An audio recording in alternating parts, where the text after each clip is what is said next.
One of the most depressing things about the Black Lives Matter riots is not just the fact that they caused untold damage across our country, caused politicians to institute ridiculous policies like defunding the police, which led to insane crime spikes, but it's the fact that rioting pays when you're on the left-wing side, that is, because what we gotta talk about today is the fact that the city of Seattle has decided to give $10 million to Black Lives Matter rioters who apparently the police were too heavy-handed in their dispersal of, and of course, these are the same rioters that had to do with the Capitol Hill Autonomous Zone, Chaz, if you remember, and yes, those people are getting paid, and that's what we're going to talk about today. But before we do, I want to say thank you to everybody who signed up over on actualjusticewarrior.com/join. Give me the money. Give me the money. Okay. And thank you to the podcast listeners, Spotify, Apple, and Google's podcasting platform. So if you guys don't remember the Black Lives Matter riots of 2020, then God bless you, because this is a horrible stain on our country. We will not recover from this for years and years and years. But one of the things that you would still want to remember, even if you forgot anything else, is the Capitol Hill Autonomous Zone, when a bunch of people decided that they were going to declare themselves an independent country in an area of Seattle that was about 6 blocks. Now, of course, this was immediately a disaster. One of my favorite videos about the Capitol Hill Autonomous Zone is when they decided to have a farm. They wanted to grow gardens so that they could be self-sustaining and perpetuate their new nation on into the future. And of course, they decided that their farm, wink wink, was going to be grown on top of cardboard. Just somebody find a stake. Grab this.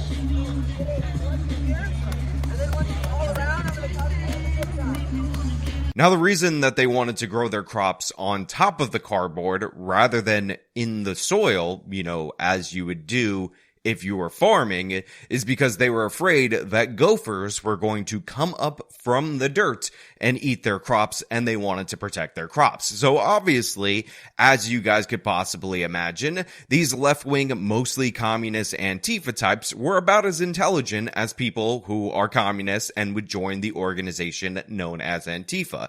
However, despite the fact that these insurrectionists declared themselves not a part of the United States anymore, despite the fact that they actually ended up killing people because they instituted their own police, which were warlords with guns who just fired immediately. And remember, the Black Lives Matter riots was supposedly about unjust uses of police force, which ultimately, by the way, ended up leading to the deaths of 2 teenagers, or the serious wounding of 1 teenager and the death of another teenager who stole an SUV and drove it into this new burgeoning nation. These people still decided that it was appropriate to claim all of the privileges, protections, and immunities of United States citizens because, of course, they want to have it both ways. So, even though the mayor of Seattle called this the Summer of Love, even though she defended the rioters, denied the fact that they were dangerous, denied the fact that they were rioting. I think it shows a complete lack of understanding in why people are in the street.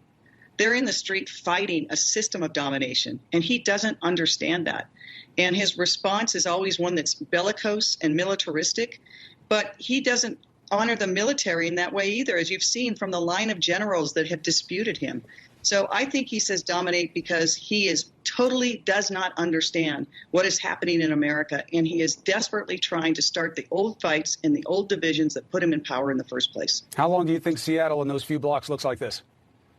I don't know. We could have the Summer of Love. And covered for them in every possible way, including cutting the salary of the black female police chief in order to push a more equitable agenda and defund the police. They eventually needed to bust this thing up. They eventually said Chaz had served its purpose, so they sent an invading force of police with bicycles, and they disassembled this entire nation in about 22 and a half minutes. But the thing is, while they were disassembling this burgeoning nation, this group of people who said they were no longer a part of the United States, they had their own cardboard farm that was protected from the gophers.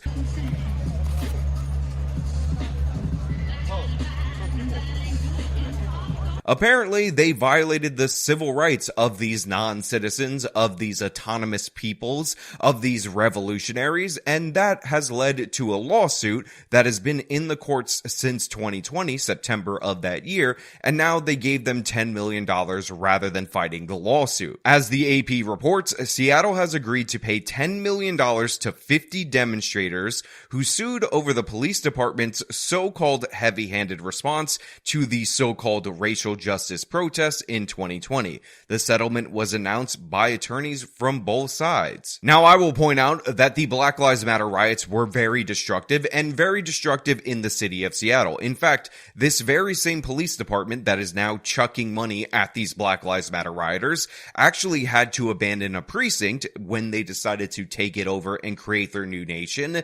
And yet somehow these people's civil rights were being violated. Somehow the victims of this whole situation are the rioters, not the police and not the citizens, not the businesses, not the people who actually pay tax dollars. And that's why they were able to get $10 million for 50 rioters. 50 criminals were paid off. Now, when you read up on what they did according to this civil rights lawsuit that was so egregious, that was such a violation of the civil rights of these autonomous people, of these Black Lives Matter riots, you realize that the lawsuit is ridiculous and it should have been fought tooth and nail so that these people didn't get a dime. The reason why they're suing is because in order to disperse the riots, the most destructive riots in American history, the police did the following. They, quote, use aggressive techniques to disperse the crowd, including flashbang grenades, foam-tipped projectiles, and blast balls that explode and emit pepper gas. Now, the Associated Press does concede that the Black Lives Matter rioters did cause some damage. They were a bit of a problem in some areas, so let's talk about what the rioters did that may have led the police to have to disperse the rioting and use some of these non-lethal weapons that are not that big of a deal.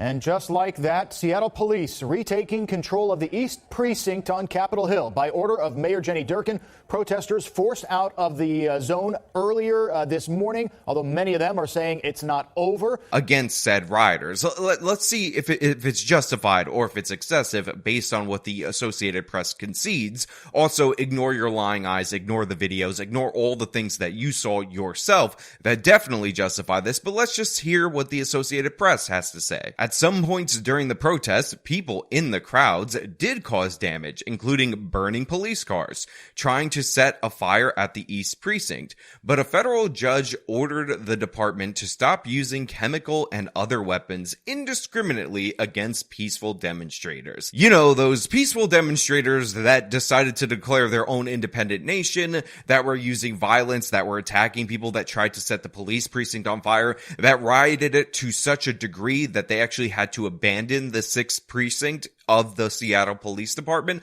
Those people were so peaceful, and a judge, of course, 9th Circuit, has to be the 9th Circuit, said you can't be indiscriminately targeting these rioters. How dare you use a pepper spray in order to disperse a crowd when that crowd is trying to set your police station on fire? That's their civil rights, don't you know? Now, the thing that actually made this lawsuit possible, the thing that made using tear gas no bueno in the city of Seattle, is that the woke, idiotic Seattle City Council voted unanimously to bar officers from using tear gas, pepper spray, and several other crowd control devices. Now, that ban was eventually overturned by a federal judge because it was ridiculous and absurd, but you can understand a city council that would order their legal team to pay out a settlement to Black Lives Matter rioters of $10 million, where they're coming from, when during the course of the riots, when things are getting chaotic, when it's getting destructive, they decided to destroy all the means that the police department could use against said rioters in order to disperse the crowd peacefully. So what they ended up doing was setting these police up for failure, setting them up for disaster, and setting up these Black Lives Matter rioters for this particular lawsuit. And that's really the thing I want you to take home about this, is that this is a pattern across this country. In the city of New York, Black Lives Matter rioters were paid a settlement. In the city city of Philadelphia, Black Lives Matter rioters were paid a settlement. And the reason I believe that this is happening, other than the fact that legal costs are extraordinarily high to fight against these cases, is because I think that these same Democrats, these same woke progressives that endorsed the Black Lives Matter rioters then are trying to pay off those same activists, give them a bit of a reward because their rioting, in their opinion, did their job and advanced their political causes. It gave them the impetus to pass their policy prescriptions. So paying off the people that you essentially allowed to riot in the first place is just completing the chain, the looting chain, because of course they were looting all the stores. Now they're just looting directly from the taxpayer. But even the Seattle legal team says that they just paid them because, they decided to pay them rather than fight it. City Attorney Ann Davidson said in a statement that the lawsuit had resulted in a significant drain on time and resources, and Seattle is not admitting liability in the settlement, which was signed Tuesday. Quote, "This decision was the best financial decision for the city considering the risk, cost, and insurance," Davidson said. Now, they also added that the trial would have went on for 3 months, so they had to give them $10 million in order to avoid that financial burden for the city. Of course, they're not factoring in that the Black Lives Matter rioters being paid after they committed rioting, after they destroyed the city, incentivizes them to do that again, to provoke the police, to get a response, to continually resist until they get a response.